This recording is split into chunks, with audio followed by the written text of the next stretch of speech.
এয়া যে বসন্তই বিদায় লোৱাৰ সময়।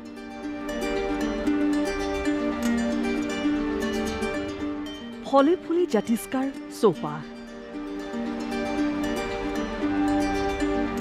আকাশ উজ্বলাই হাঁহিছে কৃষ্ণচূড়া ৰাধাচূড়াই।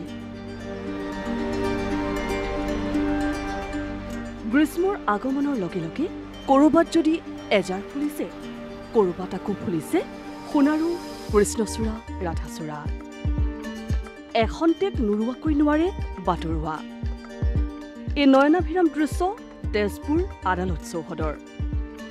1859 চনত স্থাপিত হোৱা এই আদালত চৌহদত প্ৰতি বছৰৰ দৰে গ্ৰীষ্মৰ আগমনৰ লগে লগে চকু চাটমাৰি যোৱাকৈ ফুলিছে সোণাৰু কৃষ্ণচূড়া ৰাধাচূড়া ফুলবোৰ। আজিৰ পৰা 150 বছৰ পূৰ্বে ৰোপণ কৰা ফুলবোৰে প্ৰতি বছৰে কঢ়িয়াই সৌন্দৰ্যৰ বতৰা। আদালতৰ চৌহদক দিয়ে সতেজ সজীৱতাৰ পৰশ। আমাৰ এজাৰ ফুল ইয়াত যি আছে, এই মই ক'লোঁ 1901 চন মানতে যেতিয়া ব্ৰিটিছ গভৰ্ণমেণ্টে এজাৰ ফুলবোৰ ইয়াত ৰুইছিল, আৰু এতিয়াও ঠিক বসন্তকাল অহাৰ লগে লগে ইয়াৰ দৃষ্টিনন্দন হয়, ইমান সুন্দৰ এটা পৰিৱেশ হয়। গতিকে এই এজাৰ ফুলে তেতিয়াৰ পৰাই ইয়াত আছে।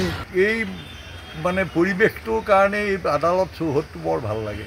এইকেইটা দিন মই মোৰ জীৱনৰ যোৱা 30টা বছৰ মই ইয়াতে এই আদালতৰ প্ৰাংগণত এজাৰ ফুলা দেখি আহিছোঁ, আৰু এজাৰ ফুলিলে আচলতে আমাৰ মন ভাল লাগে। এটা গীত আছিল নহয়, এজাৰ ফুলা দেখি বেজাৰ কিয় কৰ। এনেদৰেই প্ৰকৃতিৰ নৰূপত উদ্ভাসিত হৈ পৰিছে তেজপুৰ আদালত চৌহদ। তেজপুৰৰ পৰা মনোজ বৰাৰ ৰিপৰ্ট, বাতৰি বিভাগ, DD অসম।